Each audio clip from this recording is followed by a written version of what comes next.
大家好，我哋係東涌天主教學校，今日嘅主題係智慧島鴨鋪。大家近幾年都有發現，香港過度發展影響咗生態保育。過度發展唔單止會帶來經濟損失，仲嚴重咁干預咗自然生態。我哋有好多過冬嘅鴨類，好似斑嘴鴨、赤頸鴨、真尾鴨等等，佢哋高度依賴泥灘同埋濕地生存。哇！今日我哋嚟到呢個北部都會區嘅古洞新名湖。咦？但係點解呢度冇野鴨嘅？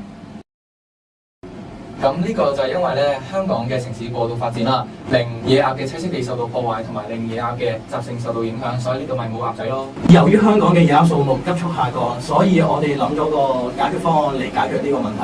而呢個解決方案就係我哋設計咗一款智慧島鴨鋪。咁為咗更加好咁展示，我哋設計咗呢個微縮模型。為咗解決呢個保育困境，我哋團隊設計出呢一款智慧島鴨鋪。簡單嚟講，呢個係一隻仿生機械鴨，大家可以喺個畫面度見到佢嘅外形完全模仿真鴨，採用防水材質，可以喺水面上自由游動。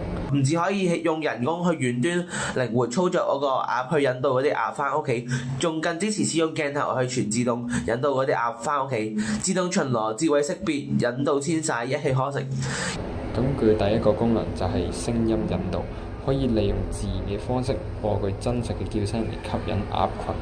呢個設計係唔會驚訝到啲野鴨。首先你可以見到我哋呢兩棟樓之間就起咗一個玻璃天橋啦，就去方便嗰啲鴨群通過。然後我哋天橋嘅表面係設有一個 UV 塗層嘅，喺太陽光照射嗰陣時就會顯現啦，咁就令到低空飛行嘅鴨就唔會撞上天橋。然後在晚上嗰陣時咧，咁橋上嘅燈就會有發光效果啦，咁就可以照明，同時又可以防止到野鴨嘅撞擊。未來市民甚至可以透過手機 App 去實時查看鴨群嘅動態，令每一棟建築都有自己嘅生態群。我哋嘅簡報就到此結束，多謝大家。